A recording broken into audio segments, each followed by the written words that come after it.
Welcome to the GCSE Physics tutorial for topic P3, Particle Model of Matter. This is part 2 and we'll look at temperature changes in energy and particles in gases. First of all, internal energy is the energy stored by particles, kinetic and potential energy stores. So by the particles inside them, so solid, liquids and gases. If particles are heated, then they gain enough energy, the bonds can break, and that causes a change of state. You need to remember the changes of state, so melting and boiling or evaporation, and condensing and freezing. If something goes straight from a solid to a gas or back again, it's called sublimation. When particles are heated, they gain energy and break bonds, and when they're cooled, they lose energy and make bonds. Changes of state is a physical change. There's nothing new chemically being made, and for that reason the mass is conserved, so the mass of the particles will remain the same.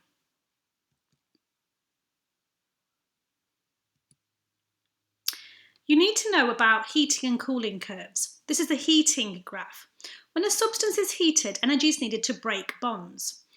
But why is the graph not always smooth? Why does it go flat? Well, when it's flat, that means the energy is needed to break the bonds from a solid to a liquid or a liquid to a gas. So at that point, all of the energy is used to break the bond and the temperature does not rise. And then after the bonds are broken, the temperature then starts to rise. The same would be for a cooling curve, but in the opposite direction.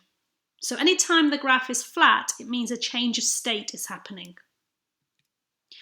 The amount of energy needed or released to change 1 kilogram of a substance from one state to another without changing the temperature is called the specific latent heat. If it's between a solid and liquid, so heating it from a solid to liquid or cooling it from a liquid to a solid, it's called the specific latent heat of fusion.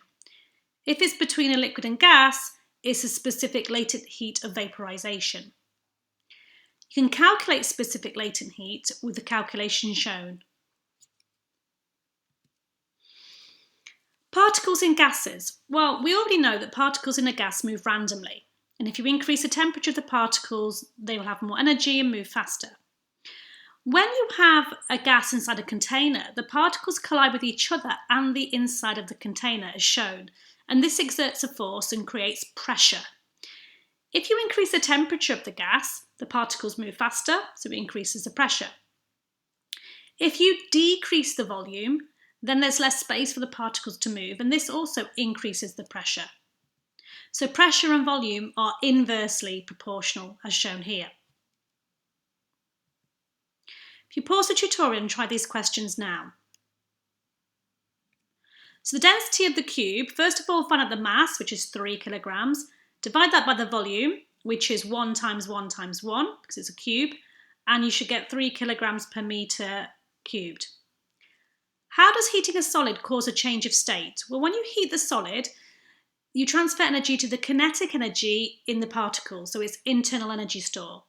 When they've got enough energy, the particles, they break the bonds, holding them together and change from a solid to a liquid.